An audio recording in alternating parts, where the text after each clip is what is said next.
আসসালামু আলাইকুম দর্শক, আলোচনায় আপনাদের সকলকে আমন্ত্রণ জানাচ্ছি। আমি তরুণ ঘোষ।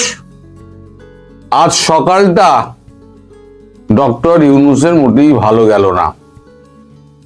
সকালবেলা ঘুম থেকে উঠে যদি মার্কিন চিপায় পড়তে হয় তাহলে কার ভালো লাগে বলুন? একেই শরীর অসুস্থ, তারপর সকাল সকাল 7টার সময় যদি এখন মার্কিনদের ফোন আসে, এসে যদি আগা পাঁচতলা ঝাড় দেয় তাহলে কার ভালো লাগে? এখন সার্জিও গোর ফোন করেছিলেন ডক্টর ইউনূসকে।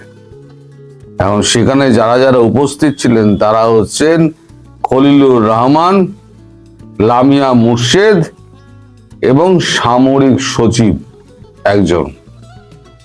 টেলিফোনে কথা হয়েছে, উপস্থিত ওনারা ছিলেন। তো সার্জিও গোর জানতে চান যে পরিস্থিতি কি, আপনার দেশের পরিস্থিতি কি, নির্বাচন কবে হবে, আপনি যেভাবে রাজ্য চালাচ্ছেন, রাষ্ট্র চালাচ্ছেন, আইএসআই, আইসিস এদের উত্থান, এই উত্থান এবং এদের উস্কানি আপনারা দিচ্ছেন। মানে উত্থান তো হচ্ছে, তার মধ্যে উস্কানি এবং মদত দিচ্ছেন। পরিস্থিতি ক্রমশ হাতের বাইরে চলে যাচ্ছে। এ ব্যাপারে আপনার বক্তব্য কি? তখন ইউনূস বলেন যে এটা সত্য নয়, পরাজিত শক্তিরা অর্থ দিচ্ছে, ভারতে বাংলাদেশের পরাজিত শক্তিরা অর্থ দিচ্ছে, তার জন্যই এগুলো ঘটছে। এছাড়া ভারতীয় মিডিয়া এবং ভারতীয় কিছু সমাজ মাধ্যম ভ্রান্ত খবর ছড়িয়ে আমাদের বিপদ আরো ডেকে আনছে। তখন সার্জিও গোর বলেন, তাই যদি হয়, মিডিয়াই শুধু যদি করে, তাহলে আপনার দেশের মিডিয়া কি করছে? আপনার কথা সত্য ধরে নিলাম, ভারতে বাংলাদেশের দূতাবাসের সামনে বিক্ষোভ হলো, আপনার মিডিয়া ফাটিয়ে দিল। অথচ চট্টগ্রামে যখন আপনাদের ওখানে হিংসা হলো, আপনারা হিংসা করলেন, তার এক লাইনও আপনাদের মিডিয়ায় বেরোলো না কেন? তাহলে এইটার আপনি উত্তর দিন। ইউনূস চুপ।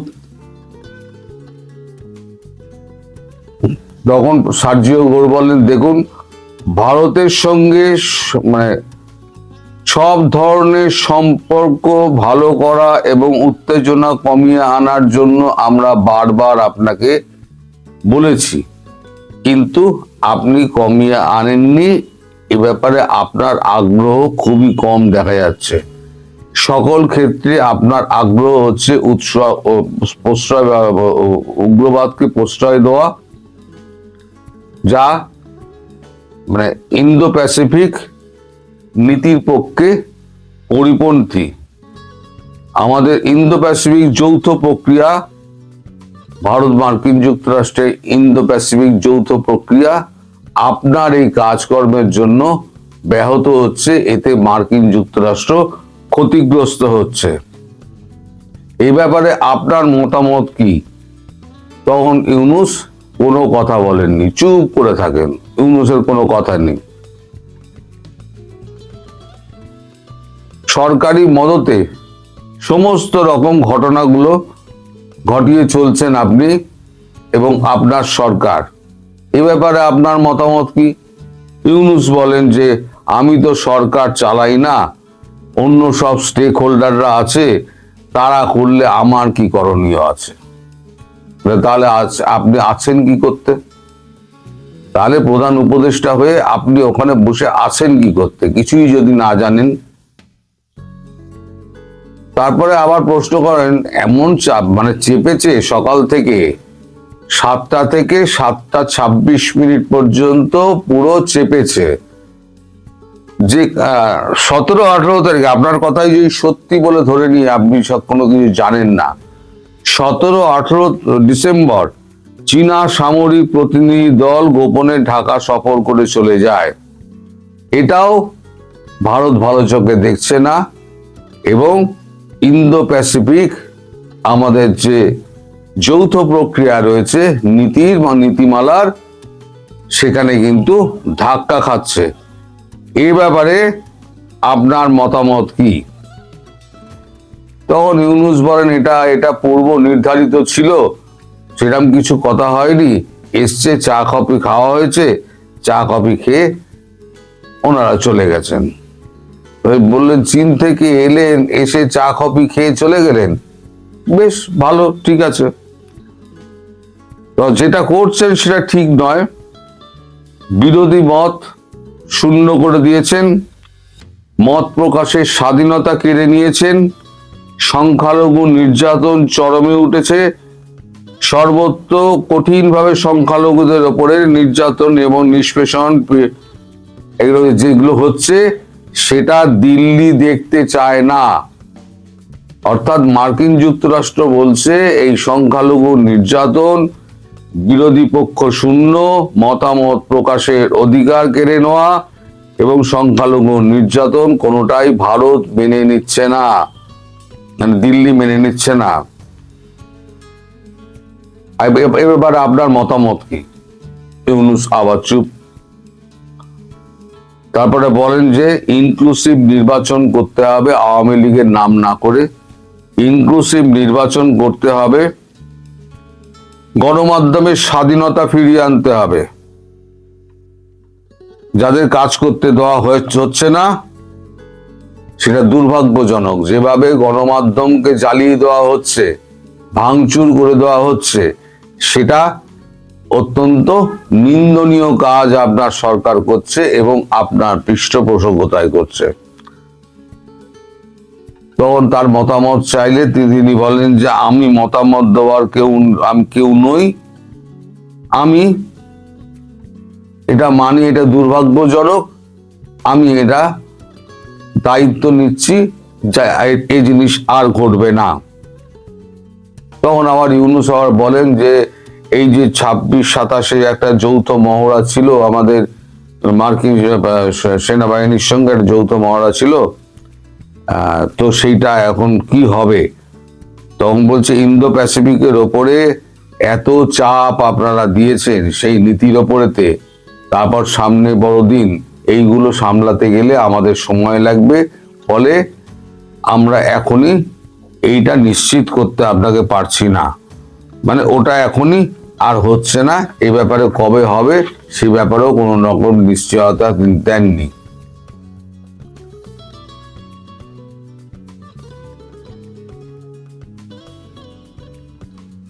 তখন ইউনূস বলেন ঢাকা এবং ওয়াশিংটন ডিসি এই বছরে 4টি নন ডিসক্লোজার এগ্রিমেন্ট করেছিল, সেগুলো আমরা সমস্ত স্বার্থ দিয়ে আঁকড়ে ধরে রেখে দিয়েছি। আপনাদের যে সমস্ত নীতিমালা ওখানে ছিল সেই নীতিমালা অনুযায়ী বাংলাদেশ চলছে।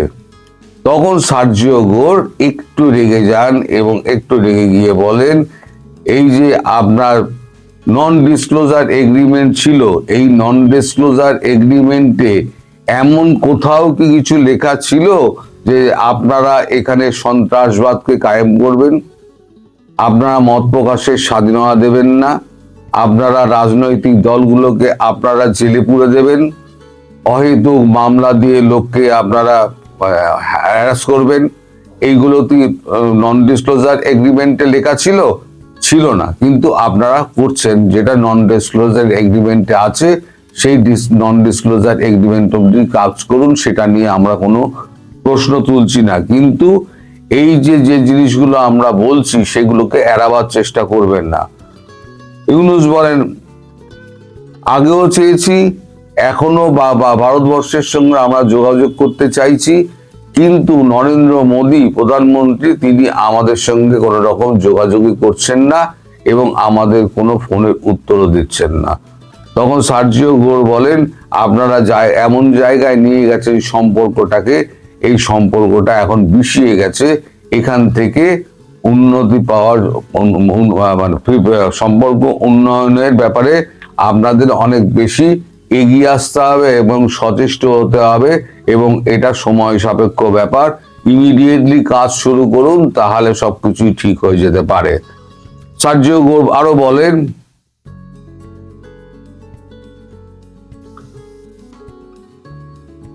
ইন্ডিয়া এবং ওয়াশিংটন ডিসি যৌথভাবে চাইছে বাংলাদেশে সকল জঙ্গিবাদী কার্যক্রম, আপনাদের মদত, উস্কানি এবং চীনের সঙ্গে সম্পর্ক বন্ধ করতে হবে। এই ফোন যে করছি, এই ব্যাপার নিয়ে এইটি কিন্তু শেষ ফোন বলে ধরে রাখবেন। মানে এরপরে এই ব্যাপার নিয়ে আমি আর কিছু বলবো না।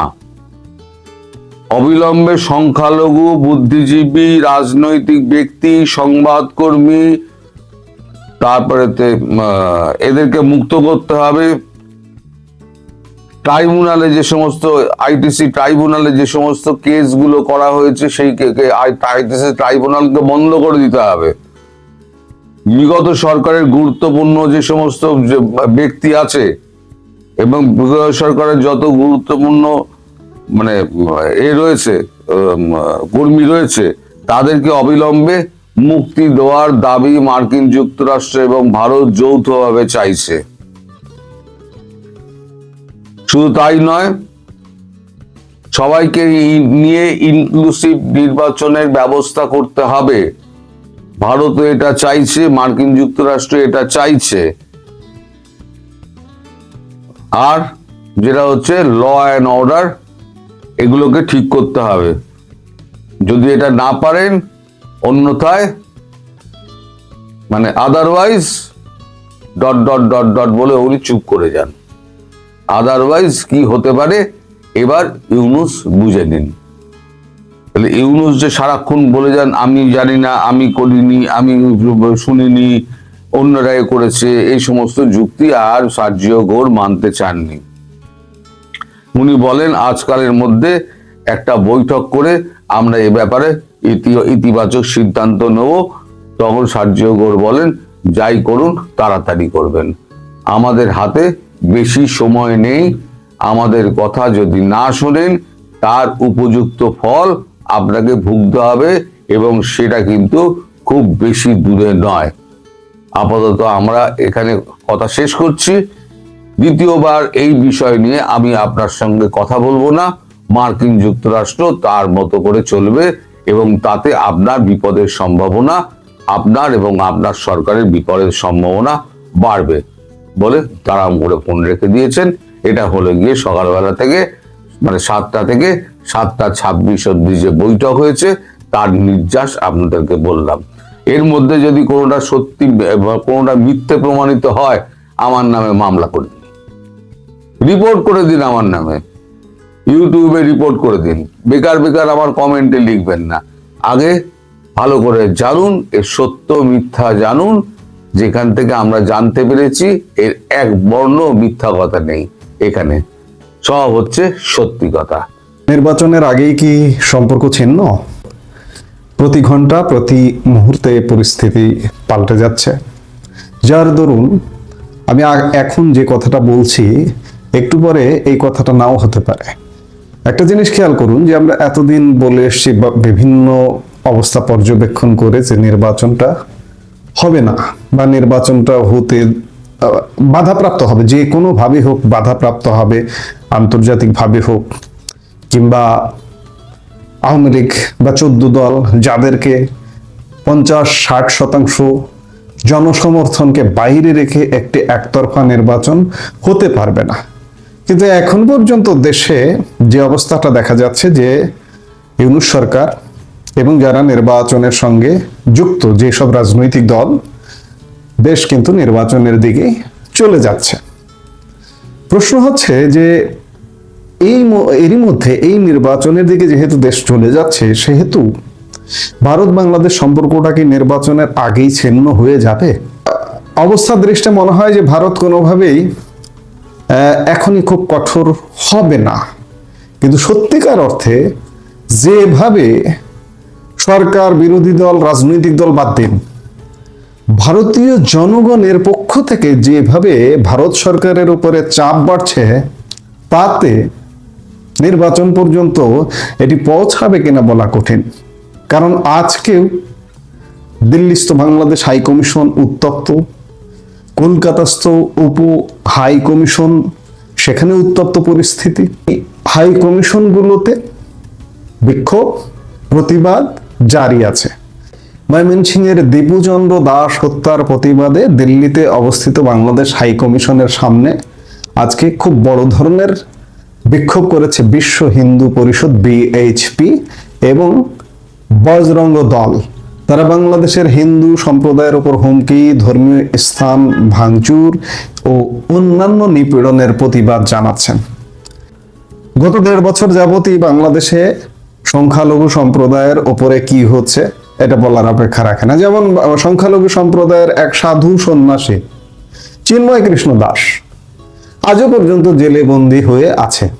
চিন্ময় কৃষ্ণ দাস যখন জেলে বন্দী হলেন তখন ভারতে আন্দোলন হয়েছে, বিক্ষোভ হয়েছে, কিন্তু চিন্ময় কৃষ্ণ দাসকে কিন্তু এখনো পর্যন্ত মুক্ত করা যায়নি। বহু মানুষ জেলে গিয়েছিলেন, জামিন হয়ে বেরিয়ে এসে চিন্ময় কৃষ্ণ দাস আজও জেলে বন্দী। কি হচ্ছে? বাংলাদেশের এই অন্তর্বর্তীকালীন সরকার কি এতই শক্তিশালী যে একটা মিথ্যা মামলায় কোন রকম কূটনৈতিক চাপ টাপ কি পাচ্ছে না? সব ক্ষেত্রে সফল হচ্ছে এই অন্যায় কর্মকাণ্ডগুলোর জন্য? কি বলবেন আপনি? কিন্তু এখনকার প্রেক্ষাপট, নতুন করে প্রেক্ষাপট একদম পাল্টে গেছে যে ভারতের জনগণ তীব্র ক্ষোভে ফেটে পড়ছে। আগামীকাল থেকে যদি বর্ডারে ভারতের জনগণ দাঁড়িয়ে যায় যে ভারত থেকে একটা ফোঁটা কোনো জিনিস আসবে না, এবং ভারত সরকারের উপরে যদি চাপ দেয় জনগণের চাপ, গণরোষ একটা খুব বড় ব্যাপার, চাপ দেয় যে বাংলাদেশের সাথে সকল সম্পর্ক ছিন্ন করতে হবে। আমি যে কথাগুলো বলি যে বাংলাদেশে এক টুকরো কোনো কিছু যাবে না, তখন কি হবে? তখন ভারত সরকার কি করবে? তখন ভারত সরকার খুব স্বাভাবিকভাবে সম্পর্ক ছিন্ন করতে বাধ্য হবে।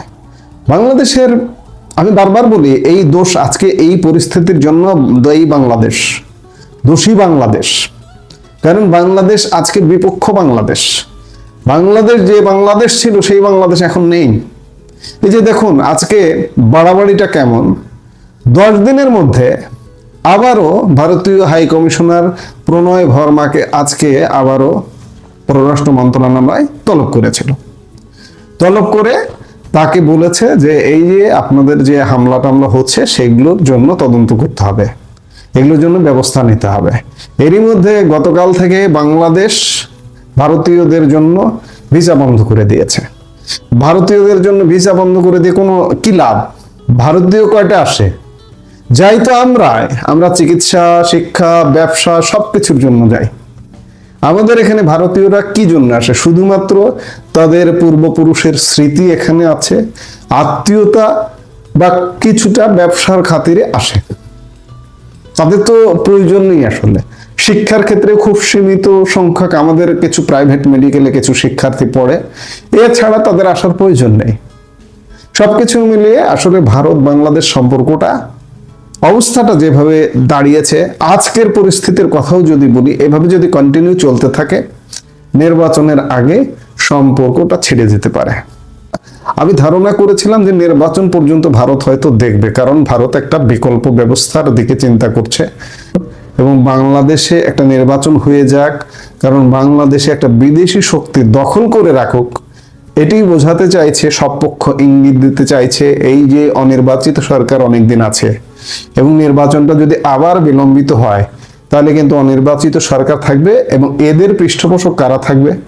বাংলাদেশে উগ্র সাম্প্রদায়িক গোষ্ঠী যেগুলো আছে, যে দলগুলো আছে, পাকিস্তান আছে, তুরস্ক আছে ইত্যাদি, তারাই কিন্তু পৃষ্ঠপোষক থাকবে এবং এইভাবে দীর্ঘস্থায়ীভাবে চললে এটা ভারতের জন্য ক্ষতি।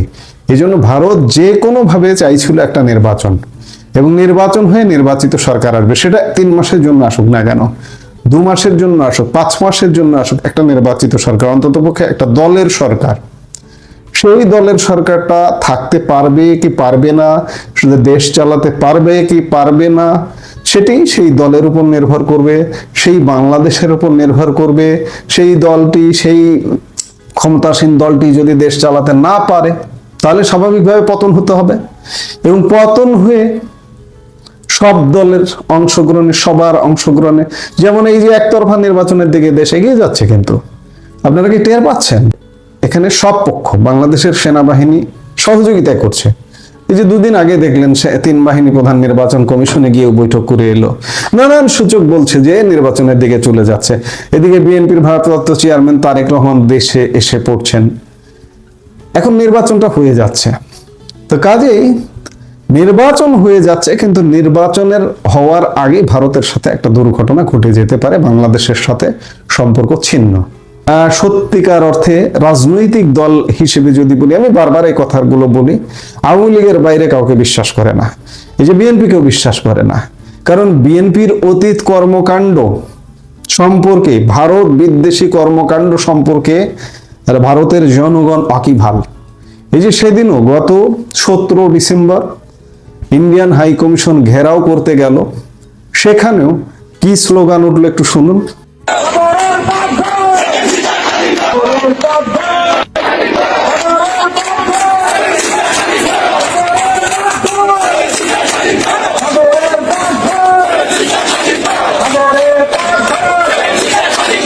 আবার এই স্লোগান ওঠার পরে যার নামে এই স্লোগানটি দিয়ে উঠেছে, তিনি তার সোশ্যাল মিডিয়ায় একটি পোস্ট দিয়ে জানান দিয়েছেন যে গত 17 ডিসেম্বর 2025 বুধবার তারিখে কিছু তরুণ দেশপ্রেমের আবেগ ও ভূ রাজনীতি ও কূটনৈতিক শিষ্টাচার সম্পর্কে সীমিত ধারণা থেকে আমার নাম ব্যবহার করে অনাকাঙ্ক্ষিত কর্মসূচিতে জড়িয়েছেন। এটি দুঃখজনক। দেশপ্রেম প্রশংসনীয়, তবে তা যেন রাজনৈতিক ও কূটনৈতিক শিষ্টাচার লঙ্ঘন না করে। বর্তমান সংবেদনশীল জাতীয় পরিস্থিতিতে সবাইকে শান্ত, সংযত ও দায়িত্বশীল থাকার আহ্বান জানাচ্ছি। দেশের শান্তি, স্থিতিশীলতা, আসন্ন নির্বাচন প্রক্রিয়া কোনো ঝুঁকিতে না পড়ে। ইনি হচ্ছেন সেই লুৎফুজ্জামান বাবর, যিনি 2001-06 আমলে বাংলাদেশের স্বরাষ্ট্র প্রতিমন্ত্রী ছিলেন এবং ভারতের জন্য হুমকি তৈরি করেছিলেন, 7 সিস্টার্সের জন্য হুমকি তৈরি করেছিলেন। 10 ট্রাক অস্ত্র মামলার আসামি ছিলেন ইনি, সাজাপ্রাপ্ত আসামি ছিলেন ইনি। তো কাজেই বিএনপি, আপনারা বুঝতেই পারছেন, সকল সূচকে বুঝতে পারছেন বিএনপি ভারত বিরোধিতা থেকে সরে এসছে। কেন সরে এসছে সেটাও বুঝতে পারছেন। এটা নিয়ে আমি 2-1 দিন ধরে আলাপ করছি। এই সরে আসারই অংশ এই বিবৃতি, কিন্তু তারপরেও ভারতবাসী বিশ্বাস করে না বিএনপিকে। সত্যিকার অর্থে আমরা একটা দীর্ঘস্থায়ী, বলা যায় আরো কিছুদিন আমাদেরকে জ্বলতে হবে। এই জ্বলন্ত উনুনের মধ্যেও হয়তো নির্বাচনটা হয়ে যেতে পারে, অথবা নির্বাচন নাও হতে পারে। এখনই বলা যাবে না নির্বাচন হবে কি হবে না, কারণ আরেকটি পক্ষ, এই যে সাম্প্রদায়িক মৌলবাদী গোষ্ঠীটিও নির্বাচন বানচাল করবার জন্য রেডি আছে। কাজে নির্বাচন হবে কি হবে না বলা কঠিন। 50 দিনের মতো সময় আছে। এই 50 দিনে অনেক কিছু ঘটতে পারে, 3 দিন 7 দিনে অনেক কিছু ঘটে যেতে পারে। আমরা এগুলো নিশ্চয়ই দেখব। সবচেয়ে বড় উদ্বেগের কারণ যে ভারত বাংলাদেশ সম্পর্কটা হয়তো এর মধ্যেই ছিন্ন হয়ে যায় কিনা, এটি একটি নতুন সংখ্যা হিসেবে দেখা দিয়েছে। আবার অন্যদিকে দেখুন, মার্কিন যুক্তরাষ্ট্র সেফ সাইডে চলে গেছে বলা যায়। এই যে গতকাল মার্কিন যুক্তরাষ্ট্রের, বিশেষ করে ট্রাম্পের বিশেষ দূত, ভারতে যুক্তরাষ্ট্রের রাষ্ট্রদূত সার্জিও গোর ডক্টর ইউনুসকে ফোন করেছেন। ফোন খানিকটা বলতে পারেন যে এটি দায় সারা গোছের ফোন। কাজেই মার্কিন যুক্তরাষ্ট্র অনেকটা গা বাঁচিয়ে চলছে। তো সেই জায়গায় কি হয়, এগুলো দেখতে হলে আমরা নিশ্চয়ই অপেক্ষা করছি এবং দেখছি, এবং শেষ পর্যন্ত ভারত বাংলাদেশ সম্পর্কটা ছিন্ন হয়ে যায় কিনা খুব শীঘ্রই, সেটাও দেখবার জন্য অপেক্ষা করছি। এই মুহূর্তে এ পর্যন্তই। সবাই ভালো থাকুন,